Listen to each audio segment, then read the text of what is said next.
Deus. Obrigado. Saudade para Jesus, amém? Amém. Grato a Deus por essa oportunidade que o Senhor nos concede, estamos presentes, né? Trabalho abençoado. Culto, posso dizer assim, culto no lar, né? Aí eu estava assim, refletindo quando o apóstolo Paulo ele escreve para os Filipenses, eu fiquei muito meditando, né? Paulo, 10 anos depois da igreja fundada aos Filipenses, Filipe, ele escreve a sua carta, Paulo aos Filipenses, e agradece, né?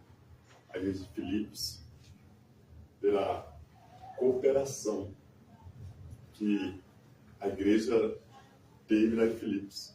Eu agradeço a vós, né, pela vossa cooperação no Evangelho desde o primeiro dia até agora, né? Aí a gente fica assim, meditando de que forma que a igreja de Filipos cooperou com o Evangelho. Sendo que quando eles chegaram ali numa viagem missionária, quando Paulo e Silas chegam ali numa viagem missionária, eles, posso dizer assim, para eles foi por um acaso, mas, como diz a palavra do Senhor, os planos são do homem, mas o realizar é de Deus. Eles saíram para revisitar as igrejas já fundadas. Mas quando nós encontramos a viagem, capítulo 16, nós encontramos que eles tentaram ir para a Ásia, não conseguiram. E aí aparece um homem de noite na visão e diz assim: Paulo, atravessa a Macedônia e ajuda-nos. E aí eles são obrigados a mudar a rota e ir para Filipos. Só que, segundo a história, Filipos não tinha nenhuma sinagoga, porque para que tivesse sinagoga era preciso que tivesse apastoramento, ideia de Deus, coisa semelhante. E lá não tinha. Então não tinha uma sinagoga, que era um ponto de apoio, ele não conhecia A, não conhecia B, mas o crente ele vive de estratégia, como diz a palavra do Senhor. O crente, o justo, viverá pela fé. E viver pela fé é acreditar no impossível, é ver o impossível acontecer, ainda que não esteja acontecendo nada, mas a gente já vê o impossível. Então, quando ele pensava de ir para um lugar que já tinha igreja fundada, irmãos adorando, irmãos louvando, irmãos que poderiam receber nas suas casas, nos seus lares, um apoio, arrumar um cômodo, quem sabe, né, como a sua mídia fez para Eliseu, de repente ele vai para um lugar que totalmente fora dos seus planos, totalmente fora do seu conhecimento, mas não estava fora dos planos de Deus. E aí a Bíblia diz que ele chega naquela cidade, né, surpreso, mas ele juntamente com algumas mulheres, começaram a fazer ali oração na beira do rio, como de costume. E quem estava lá? Lídia, uma vendedora de púrpura. Paulo ali falando a palavra do Senhor, as pessoas começaram a ouvir, inclusive Lídia. E a Bíblia diz que depois que Paulo ele termina o seu discurso, a sua narrativas bíblicas, Lídia, ela creu na palavra do Senhor. Como ela creu, ela e sua casa, ela foram batizadas. Ela e toda a sua casa foram batizados em Cristo. E olha só a estratégia de Deus. Aí a Bíblia diz que Lídia chega para Paulo e fala assim: olha, se você tem achado graça em mim, se você acha que eu sou merecedor, se você acha que eu sou uma pessoa digna, ficai na minha casa. Né? Ficai na minha casa. Então ali, quando Paulo ele fica na casa de Lídia, na cidade de Filipos, e é interessante que a Bíblia diz que a Lídia não morava lá em Filipos, ela morava em Tiatira, ela era vendedora de compra lá em Tiatira. Só que Deus apontou essa ali. E a casa dela foi oferecida para os missionários do Senhor, para os servos do Senhor.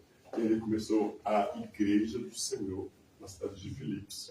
Então, quando ele escreve sua carta 3 anos depois, ele começa a agradecer a Deus pela vossa cooperação no Evangelho desde o primeiro dia até agora, 10 anos depois. Mas de que forma?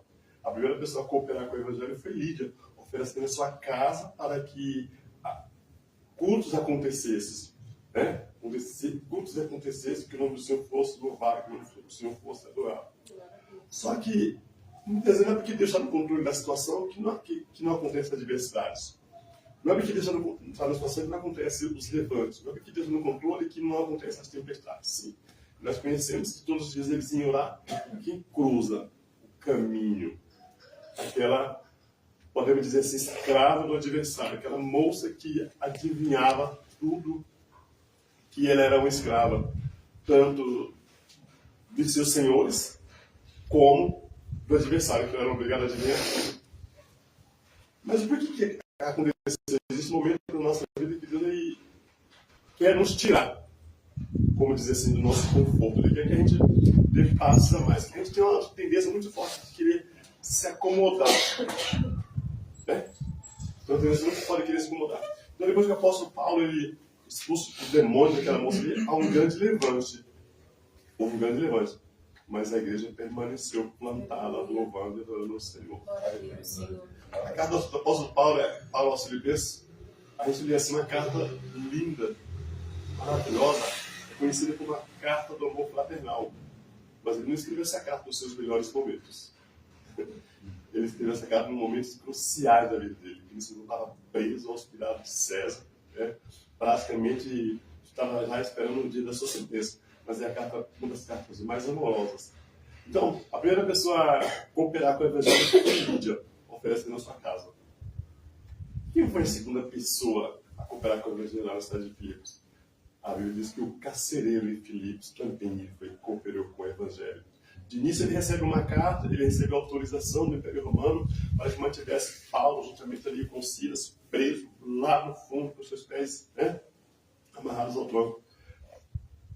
Mas, mesmo com seus pés amarrados ao tronco, mesmo com suas costas sangrando, a Bíblia diz que meia-noite eles olham um para o outro e falam assim: nós somos adoradores e nada pode impedir um adorador.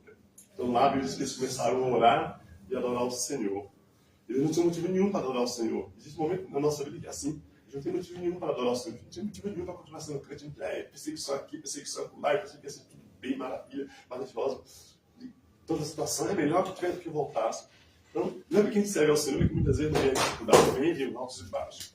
Então, Paulo ali, meia-noite, com suas costas sangrando, como a gente sempre brinca, né? Surra de 10, ele tomou sozinho ali, chicote, suas costas todas sangrando. Mas, por volta da meia-noite, eles e Silas começaram a adorar o Senhor sem motivo nenhum. Tudo contra a ele, mas eles adoravam o Senhor. E moveu o coração de Deus. Glória a Deus. Bom é servir ao Senhor quando muitas vezes o vento está soprando no nosso favor.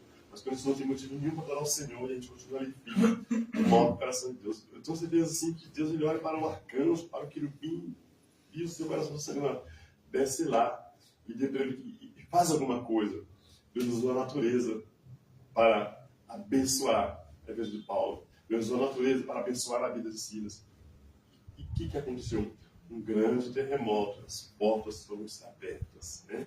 As portas de casa foram-se abertas. E ali a Bíblia diz que o carcereiro ele olha assim, entendendo ele que todos os presos não tivessem sido soltos. Ele quis se matar. Por quê? Porque ele era responsável por preso. Cada preso que fugisse, ele seria penalizado. E muitas vezes a penalização poderia sofrer perda da sua vida e dos seus familiares. Imagina que punha ele que todos os presos tivessem fugidos. É melhor me matar do que ver as consequências. E a Bíblia diz que quando assim ele pensou, Paulo e Silas disseram: opa, não pensa, não faça tal coisa, porque todos nós estamos aqui, não fugiu ninguém. Imagina uma cadeira de olhos aberta, não fica ninguém lá dentro. Ninguém. O ser humano não mudou muita coisa, mas o que Deus faz, ele não dá prejuízo, ele recompensa. Então, diante daquela situação, o carcereiro olha assim: nunca vi algo né, nessa proporção. Nunca vi algo sobrenatural acontecer. Deus teve motivo para todos ir embora estão aqui. O que eu faço para ser salvo? E agora? Paulo aproveitou o apóstolo e disse: crê no Senhor Jesus, será salvo tu e a tua casa. Glória a Deus. Então nós entendemos que Lídia era a primeira pessoa a cooperar com o evangelho na cidade de Filipos. Agora o carcereiro, que outrora recebeu ordem para até participar de algumas chicotadas, que outrora recebeu ordem para que os seus pés, suas mãos estivessem amarrados, para que os pés de Paulo e suas mãos estivessem amarrados lá no fundo do tronco. Agora a Bíblia diz que ele agora abre as portas da sua casa. Ele crê em Jesus, abre as portas da sua casa, ele é batizado. E depois ele coloca um grande banquete para Paulo e Silas comer. Então, nós botamos na segunda pessoa. Mas a Bíblia não diz, mas eu creio que teve uma segunda etapa, teve uma terceira etapa para que o evangelho continuasse. A cooperação. Então, Lídia abre a porta da sua casa, o carcereiro abre a porta da sua casa e dá um banquete, mas dali para frente, a obra ela foi fundada, mas ela precisava de cooperação. Então, ela precisa que as pessoas cooperassem com o trabalho dia após dia para que aquilo que começou continuasse. Então, com certeza que houve cooperação por parte dos membros. Com certeza que houve cooperação por parte dos irmãos. Com certeza que houve cooperação mútua por parte dos cooperados. E a obra ela continuou. E aí nós temos essa Paulo agradecendo. Muito obrigado pela vossa cooperação no Evangelho. Eu quero dizer que vocês não cooperaram comigo, não. Vocês cooperaram com o Evangelho, vocês cooperaram com as boas novas. Porque vocês cooperaram cada um do jeito, a obra sobreviveu. E o nome do Senhor é glorificado. Aleluia.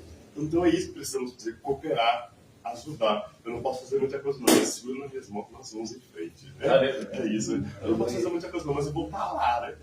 Eu vou estar lá. Eu sei que sou meio tribuloso, mas eu vou estar lá, ajudando, te louvando, ficando exaltando. Ó, tem tal trabalho assim, eu não vou conseguir chegar às 7 horas, mas na hora da bênção apostólica eu chego aí também. Eu vou estar presente. É assim que a obra vai. Né? É assim que a obra vai. Amém? Deus possa continuar também abençoando nosso pastor Isvaldo, que me chamou. Foi Jesus, vou falar o quê, né? É uma alegria. Nossa irmã Simone, a minha família está aqui, que Deus possa continuar abençoando a cada um. Em nome de Jesus. Mateus capítulo 1, amém? Amém. Louvado seja Deus.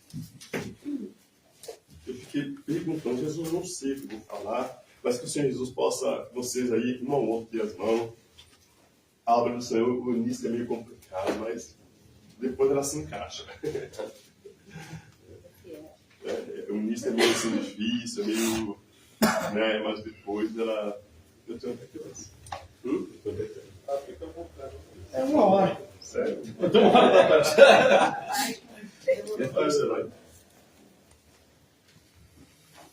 Bom, é meio assim complexo falar sobre genealogia. A genealogia eu gosto muito, né? Às vezes eu fico assim, tempo meditando sobre genealogia, trabalhar do Senhor. E o Senhor colocou essa palavra no meu coração, Mateus capítulo 1, versículo 1 e 2. Tudo bem? Diz assim: livro da geração de Jesus Cristo, filho de Davi, filho de Abraão.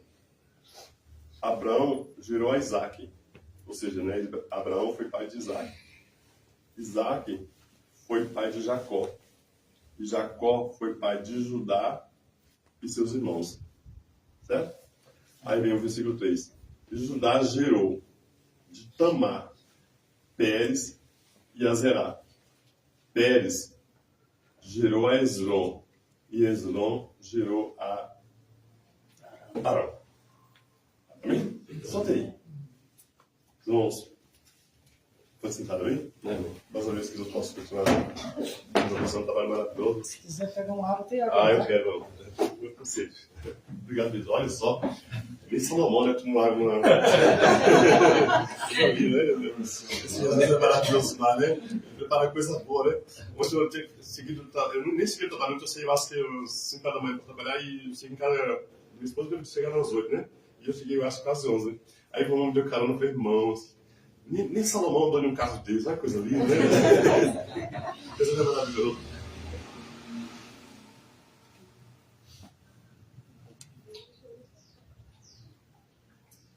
Não, Deus abençoe. Bom, quando a gente fala de genealogia, é um pouco complexo, principalmente as genealogias de Mateus e de Lucas. A história que nós vamos ler, ela se encontra no livro de Gênesis, capítulo 37, 38, melhor dizendo. Bem, fala sobre a história de Tamar. Conflitos nos lares sempre existiram. Desde que o mundo é mundo, sempre existiu conflitos nos lares, as diferenças, né, no meio da família. Porque quando o pecado entrou no mundo, ele entrou trazendo dor, circunstâncias, aflição para a família, já veio lá detonando tudo, né? E aí, os nossos patriarcas também, embora a Bíblia não, às vezes a gente não estude minuciosamente, mas os nossos patriarcas também tiveram suas adversidades, seus altos e baixos.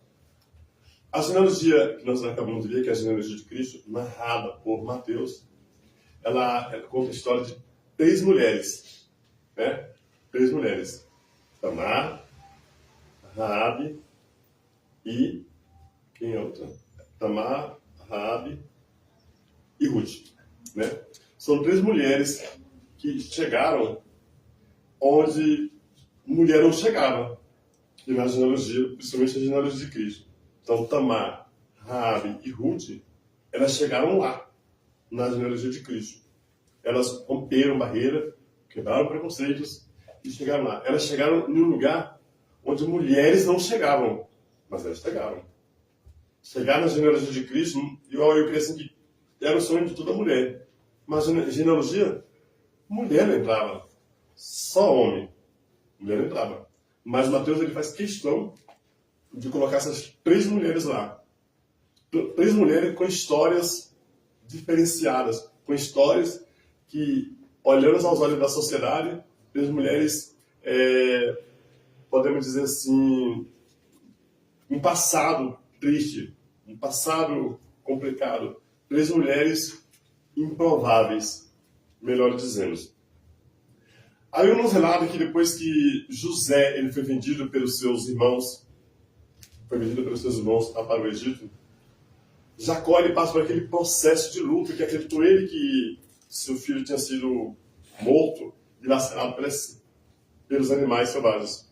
Só que a Bíblia diz que Judá, ele vê na situação do seu pai, né, triste, acreditando na mentira que os seus irmãos tinham falado, sabendo a verdade, não podendo contar a verdade, então ele resolve sair da sua casa e se alia ao homem de Adulão, por nome de Ira. Então ele resolve sair de casa para uma outra geografia, né? Vai lá para Adulão, e lá ele tem amizade com um moço por nome de Ira. E quem sabe é para desabafar, para conversar, né? Para transparecer um pouco para Adulão. E ele conhece um homem por nome de Ira. Passamos alguns dias lá, a Bíblia diz que ele conhece uma mulher, né? Um homem lá, o nome de Suá, e uma filha. Então, Judá ele resolve casar com essa mulher. Por lá ele casa. Desse relacionamento, tem 3 filhos. Er, Onã e Será. Aí nós entendemos, irmãos, que tinha a promessa do nascimento de Cristo. Então Judá, ele já dá continuidade, historicamente falando. Judá ele teria que casar, ter filhos. Então ele fazia parte da genealogia de Cristo, e um dos seus filhos também fazia parte dos seus filhos, e assim ia até cumprir a palavra do nascimento de Cristo. Só que a linhagem da qual Cristo deveria nascer, ela foi interrompida 3 vezes. Ela foi interrompida. E nessas 3 vezes é como se a palavra do Senhor do nascimento do Messias não fosse se cumprir. É como se o Messias não tivesse que nascer, não iria nascer. Porque 3 vezes essa linhagem genealógica ela foi interrompida. E a primeira vez é aqui. Porque a Bíblia diz que nesse relacionamento de Judá com a filha de Suá vieram 3 filhos. Er, Onã e Será. Agora a Bíblia não diz que Será ele cresceu, já está na hora de casar. Aí agora é que entra a nossa irmã Tamar. Então a Bíblia diz que Judá vai lá e pega Tamar e casa com o seu filho primogênito por nome de Er. Então, na verdade, agora, ele vai dar continuidade na geração, na linhagem genealógica da qual deveria nascer Cristo, porque ele é o filho primogênito. Só que a Bíblia diz que filho de Judá, com Tamar, ele era mau e o Senhor matou. Então a linhagem já sofreu uma alteração na linhagem genealógica de Cristo. Só que, de acordo com a lei do levirato, quando o filho casava, morreu e não deixou filho, Então, o irmão dele deveria casar com a viúva. E o filho que viesse desse relacionamento deveria ser registrado em nome do defunto, para que a sua linhagem, a sua descendência continuasse. Então, opa, ainda tem um jeito. Então a Bíblia diz que R, ele era mau. Não diz o que ele fazia. Não diz o que mal que ele praticava. Quem sabe, aparentemente, ele era um bom filho para o pai. Ele era um bom filho para a mãe. Ele era um bom filho, sei lá para quem. Só que não é ser bom para A, ser bom para C, ser bom para tal, e Deus não aprovar. A nossa aprovação ela tem que vir do alto. É Deus que vai determinar quem é quem, se agrada ou não a Ele. Então, embora a Bíblia não dê muita informação a respeito dele, da conduta dele, do comportamento dele, a Bíblia diz que ele era mau e Deus matou. Só que ainda ficavam o quê? 2 irmãos, né? Onã e Selá. Judá, sabendo da lei do levirato, ele agora fala para o seu irmão Onã: ó, Onã, seu irmão faleceu, não deixou semente, não deixou descendência. Pela lei, você tem que ficar com sua cunhada para gerar filho, para que a descendência dele não seja desarraigada, para que a linhagem dele continue. Só que a história se repete. A Bíblia diz que Onã sabia que se viesse um filho, não seria registrado em nome dele. E aí a Bíblia diz que toda vez que ele tinha contado com sua esposa, ele jogava sêmen no chão. Desculpa a expressão, mas é isso que a Bíblia diz. E aquilo ali também não agradou ao Senhor. E a Bíblia diz que Deus foi lá e matou.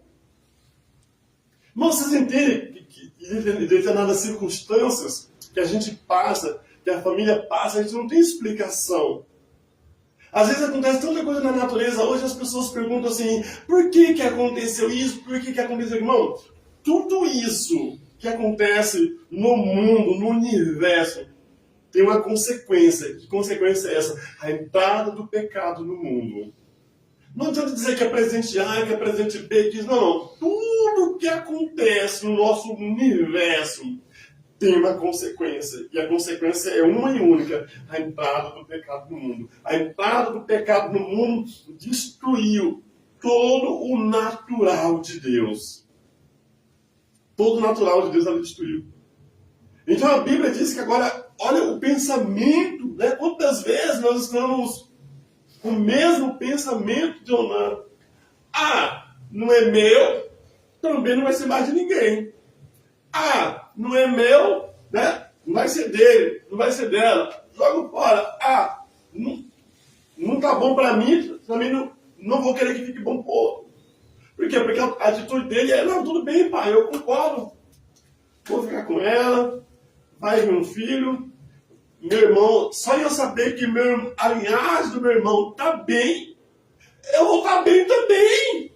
Só eu saber que a linhagem do meu irmão está continuando, eu vou estar bem também. Só que muitas vezes, irmãos, a pior derrota para o nosso inimigo não é ele ver a gente no fundo do poço. Ah, quando ele vê a gente no fundo do poço, é alegria para ele. A pior derrota para o nosso inimigo, muitas vezes para aquele que está ao nosso redor, não é nos ver no fundo do poço. É quando ele vê a gente prosperar, crescer, em algo que ele pensava que não dava certo, daqui a pouco ele vê dando certo, em algo que ele pensava que não ia acontecer, daqui a pouco ele vê que está acontecendo, em algo que ele pensou que não ia fluir, agora está fluindo. Essa é a derrota para ele, porque ele não queria isso. Quantas vezes nós nos encontramos na mesma posição que eu não. Ah, não deu certo para mim, não vou querer também que dê certo. Então ele pensou nisso. Bom, o filho não vai vir, não vai ser meu, vai ser registrado no nome dele, então não vou deixar acontecer. Aí a Bíblia diz que Deus foi lá e pá, matou também. Agora vamos entrar para um lar. São 2 lares agora. Olha a dificuldade nesse lar. Né? Olha a turbulência nesses lares. Por um lado, Tamar, ela perde 2 esposos. Por um outro lado, uma mãe, um pai, perde 2 filhos. E a gente já se entende muito bem, é culto de família, que nora e sogra, muitas vezes é gato e cachorro, né? Mais ou menos isso.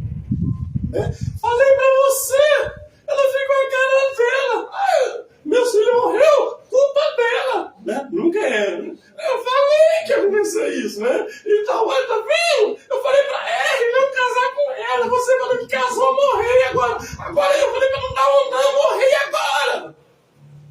Entende? Quanta divergência nos lares. Então agora que por consequência a Bíblia diz que Judá, ele tinha que dar o último filho, né? Sei lá, tinha que casar.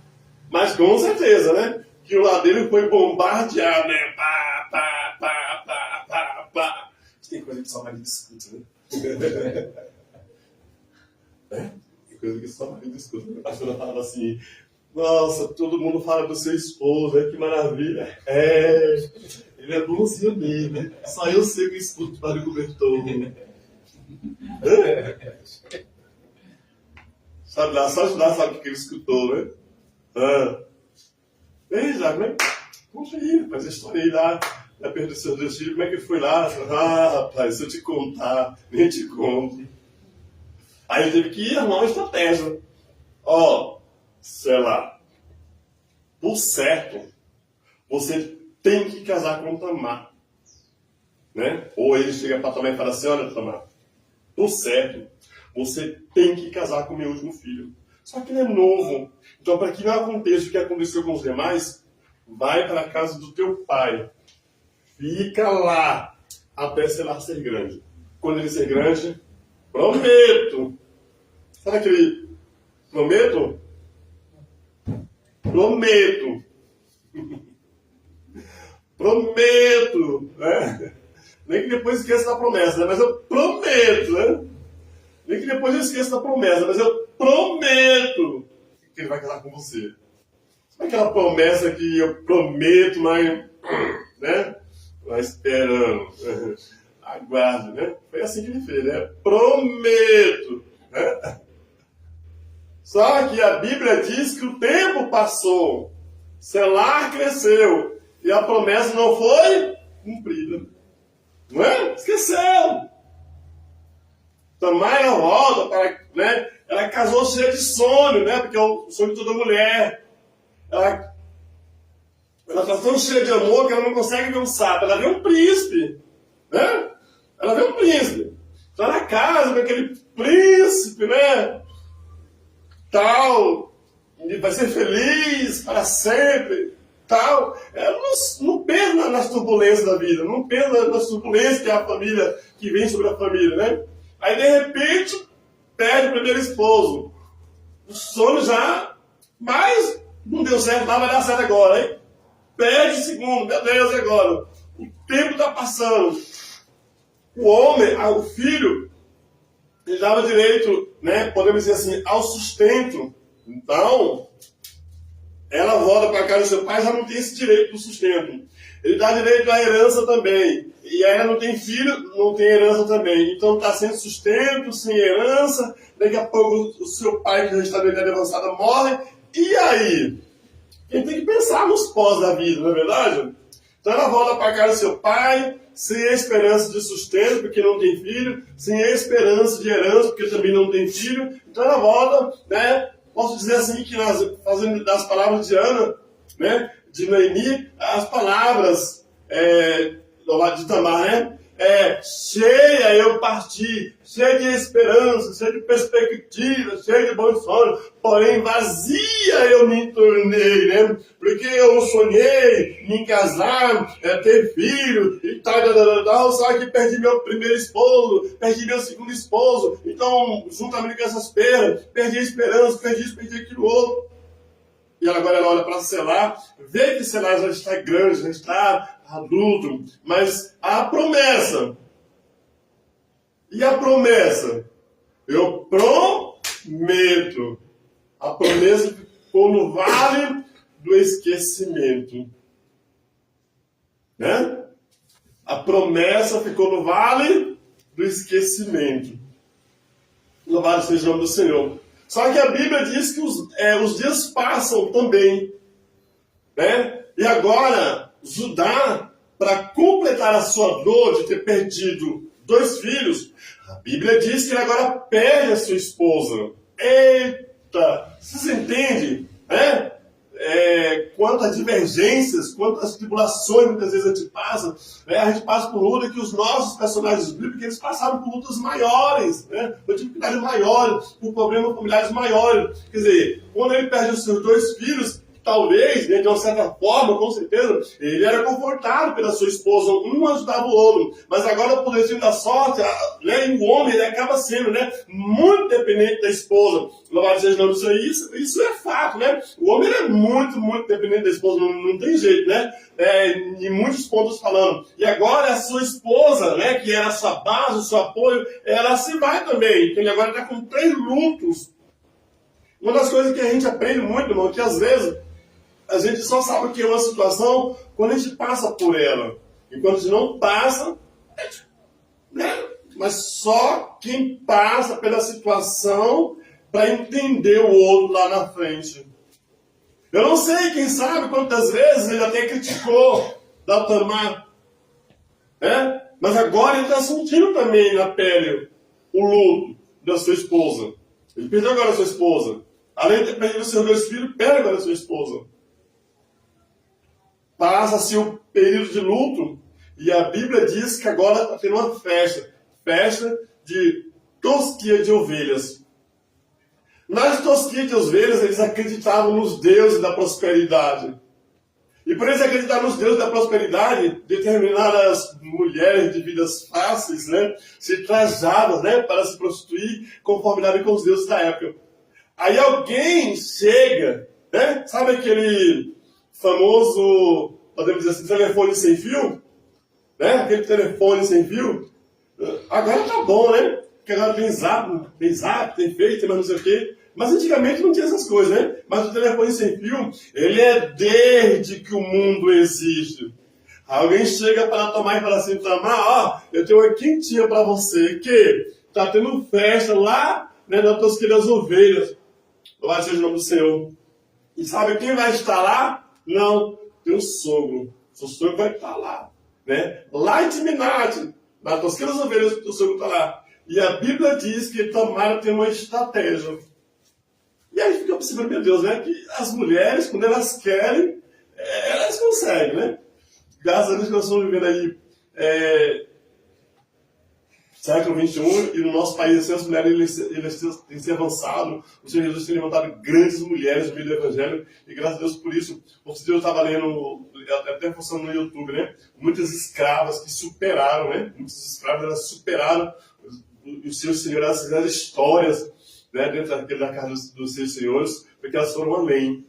Elas tiveram as suas estratégias, tiveram as suas façanhas. Então a Bíblia diz que Tamar agora resolve cobrar de Judá uma posição. E aí a Bíblia diz que ela se disfarça em uma prostituta, uma mulher de vida fácil, se veste como uma deusa da época, uma santa da época, e ela fica à beira do caminho, justamente no lugar em que o sol ia passar. E a Bíblia diz que por aquele mesmo caminho, quem vai passando? O sogro de Judá. Só que como ela estava trajada, tinha tirado as suas roupas de viuvez, estava trajada de prostituta, com seu rosto coberto, ele não reconheceu. Aí foi observar que aí eu não reconheceu, então ele tinha tomado todas, Porque não reconheceu a mulher, só porque estava com o rosto coberto. Mas isso é tão real, irmão, que nós passamos por um processo de pandemia, não é verdade? Então, no processo de pandemia, estava todo mundo com suas máscaras, E para você reconhecer uma pessoa com máscara, ela precisa que ele fosse muito conhecido seu, porque do contrário não conseguiu reconhecer, não é verdade? As máscaras dificultaram muito. Uma vez aconteceu uma história bem interessante. Eu estava sentado no ônibus de máscara, aí o ônibus estava vazio, bem vazio mesmo. Aí do nada assim, eu vi um rapaz do lado de mim, Aí dentro de mim, que só conhece, quem conhece Deus, eu falei, meu Deus do céu, tanto que esse rapaz sentar assim, perto de mim. Eu fiquei assim, não tempo todo, No Brasil, aí, tanto lugar para esse menino sentar, devia sentar bem perto de mim. Então, aí vinha Quando seguiu, eu segui o menino. Os irmãos não sabem quem é esse menino. Era meu filho.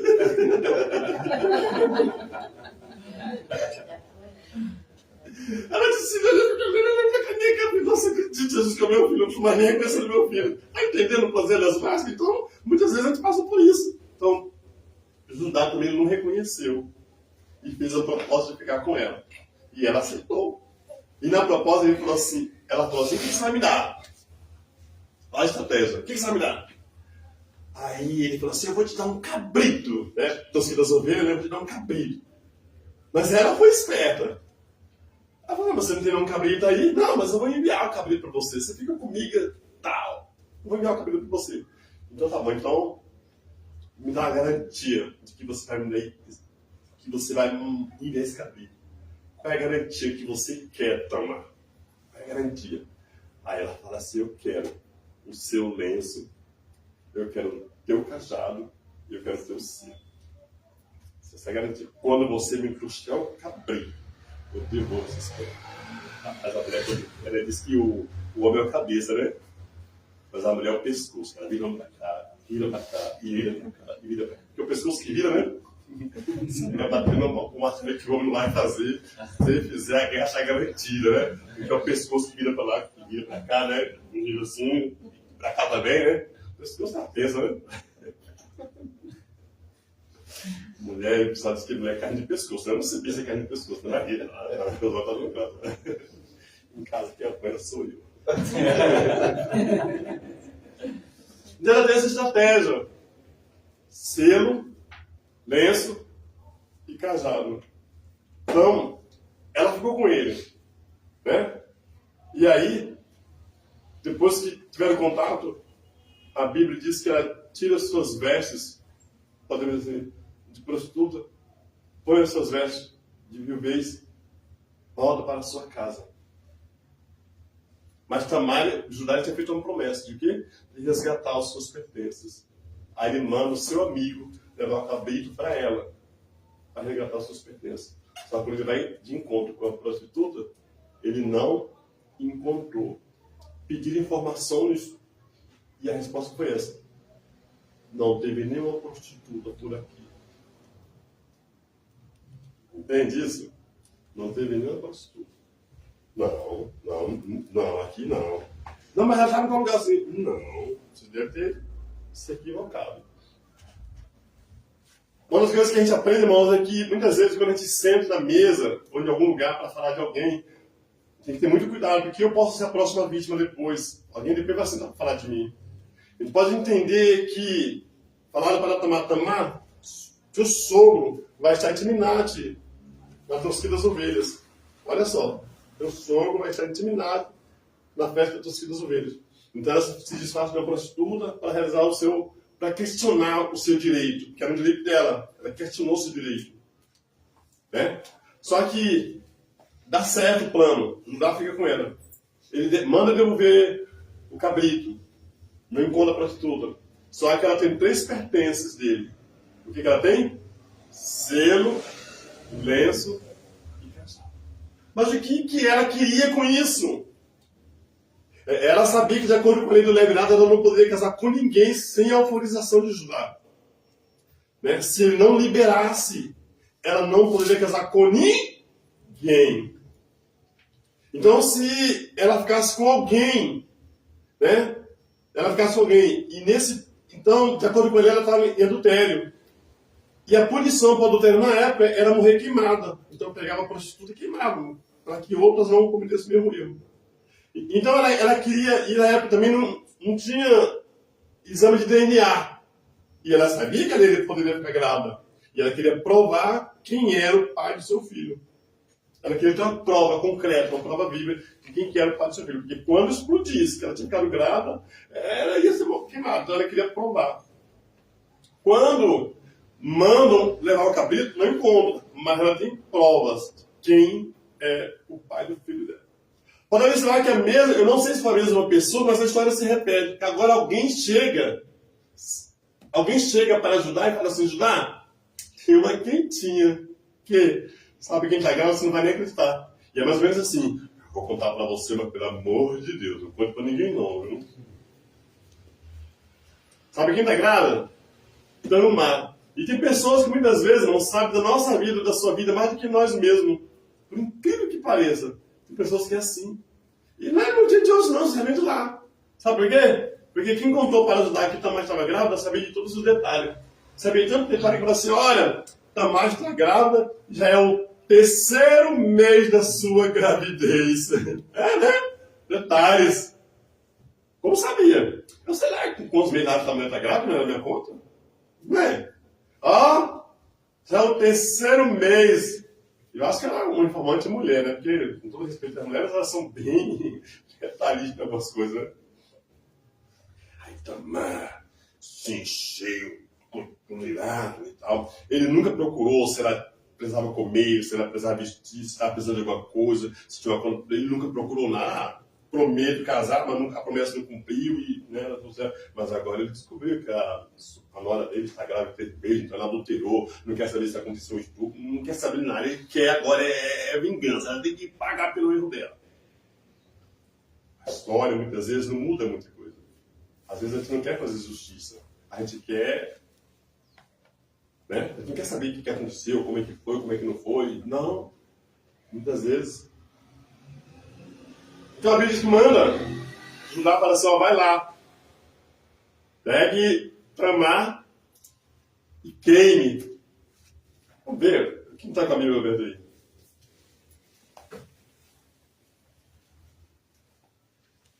É 38, 24.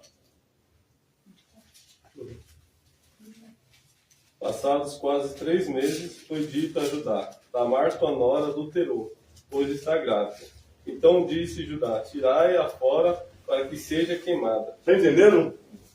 Está grávida. Ela vai lá, tira ela fora e queima, adulterou. Gente, ela foi liberada, ela foi para casa, voltou para casa do seu pai, machucada, perdeu 2 maridos, né, com o seu sonho frustrado. Ele nunca perguntou se ela precisava de alguma coisa, se ela precisava comer, se ela precisava vestir, se o pai dela tinha... Ele nunca perguntou nada. Não quis saber como é que estava a vida dela, como é que estava o seu psicológico, se estava bem, se não estava. Você está entendendo a coisa, como é que é a situação da vida? Vai lá saber se ela está fazendo alguma coisa, uma água, uma luz que comprou sapato, um movimento, ele não perguntou nada.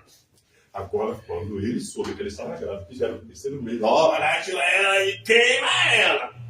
Não quis saber se ela não foi estuprada, não quis saber nada, tira ela. Só que as pessoas foram queimar ela, e eu creio que ela falou assim, não sei quem contou para ele, é uma amiga. Diga para ele que na verdade eu estou grávida mesmo, 3 meses já. Mas fale para ele também se ele reconhece essas peças aqui, esse selo, esse lenço, esse casal. Porque o dono desses pertences é o pai do meu filho. Não tem exame de DNA mais perfeito, né? Do que esse. Tem não? Olha, para ele, que eu estou grávida mesmo, é o 3º mês, mas o pai do meu filho, que até então, é o dono desses pertences, desse selo, desse lenço, desse casal. Então as pessoas voltam, né? Não conseguem executar o plano, e eles voltam. E quando chega lá, eu creio que Judá está ali toda vez. E aí, queimou, matou, como é que foi? Teve sucesso? Não matou. Por que ele não matou? Porque, na verdade, ela confirmou que está grávida, que eu percebi isso, mas não foi adultério, não, Judá. E aí? Que ela falou assim, que o pai do filho dela é dono desses pertences, desse selo, desse lenço, desses casados. Se você reconhece, aí ele, né? Mais justa é ela do que eu. Aí, continua aí, fazendo o Hã? Reconheceu-os Judá e disse, mais justa é ela do que eu, porquanto não dei a selar meu filho, e nunca mais a possuí. Entendeu, mais justa é ela do que eu. É mais justa que eu, porque ela fez isso com motivo, com propósito. Ela reivindicou um direito que era dela e que eu tinha feito uma promessa e eu não cumpri a promessa, ela está certa. Entende isso? Ela reivindicou com garra.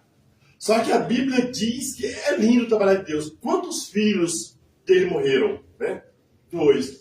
E a Bíblia diz que ela estava grávida de gêmeos. Tinha gêmeos no ventre dela. E quase bonito, irmãos, é que agora chegou a hora dos meninos nascerem.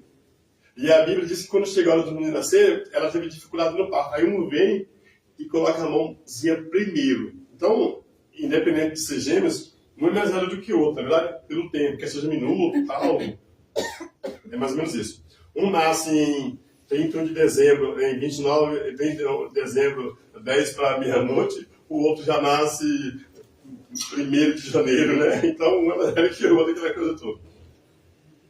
E aí um vai nascer, eu acho lindo é isso, um vai nascer, aí no nascimento dele ele coloca a mãozinha para fora. Só que aí ele não consegue romper, né? Aí ele recolhe a mão. Inclusive a parteira vai lá e coloca um fiozinho no rosto na mãozinha dele, né? Aí aquele que vai para nascer ali, aí recolhe. E o que nascer por segundo, ele acaba, já que o outro encolheu a mãozinha, ele acaba superando e ele nasce. Então quem deveria nascer por primeiro, nasceu por segundo. Quem deveria nascer por segundo, nasceu por primeiro. Certo? Então é Pérez e Hezron.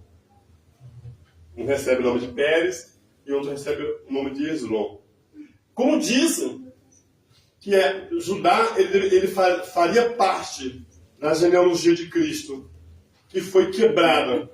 Só que agora, através da estratégia de Tamar, a genealogia de Cristo ela foi restaurada. Tamar era uma gentia, mas pela sua estratégia de fé, de habilidade de superação, ela que não deveria entrar, nem participar, nem sonhava de participar da genealogia de Cristo, agora ela chegou lá. E ela chegou levando quem? Levando o seu esposo, Judá. E agora, para completar,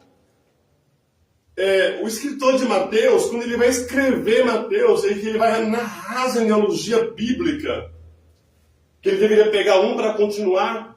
Eu creio que ele chegou até Hezron, que foi o que deveria nascer primeiro. Ele falou assim: Hezron, você tinha tudo para dar certo. Tinha tudo para dar certo. Era você, que através de você deveria continuar a genealogia de Cristo. Você começou bem, no ventre da sua mãe, você começou a nascer primeiro, colocou até a mãozinha de fora. Só que você retrocedeu. Então você não vai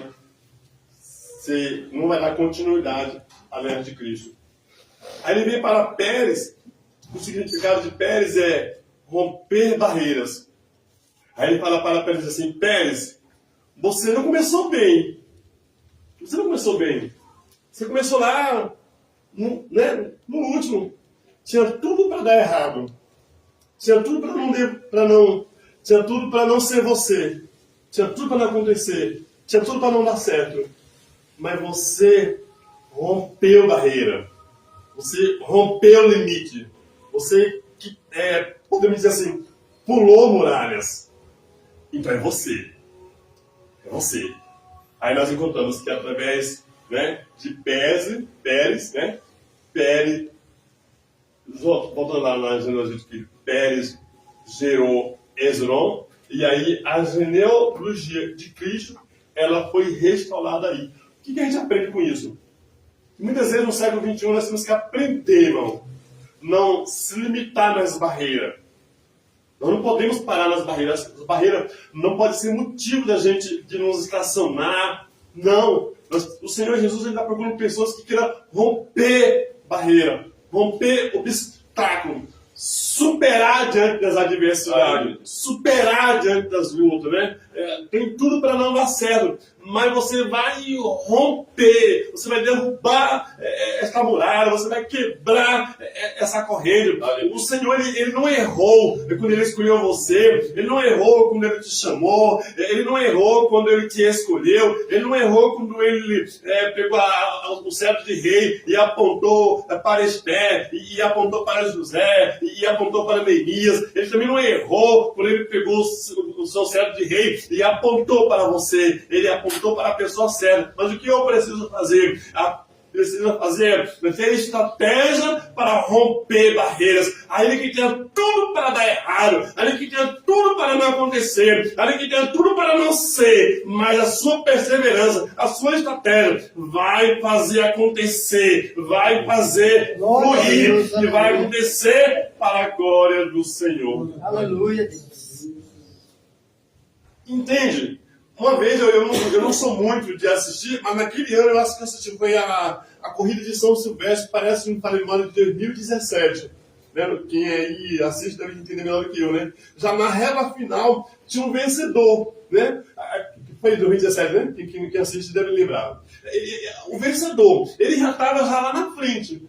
Ele já estava na frente, que inclusive a Globo já não falava mais do de segundo lugar, né? Só que o de segundo lugar. Aí o que aconteceu? Ele esqueceu de olhar para trás, me lembrei bem isso agora, ele esqueceu de olhar para trás. Mas muitas vezes a gente não tem que olhar para trás assim, a gente tem que andar olhando para trás, não querendo voltar, olhando para trás, adquirindo experiência para o futuro. E aquele moço já estava lá na frente já.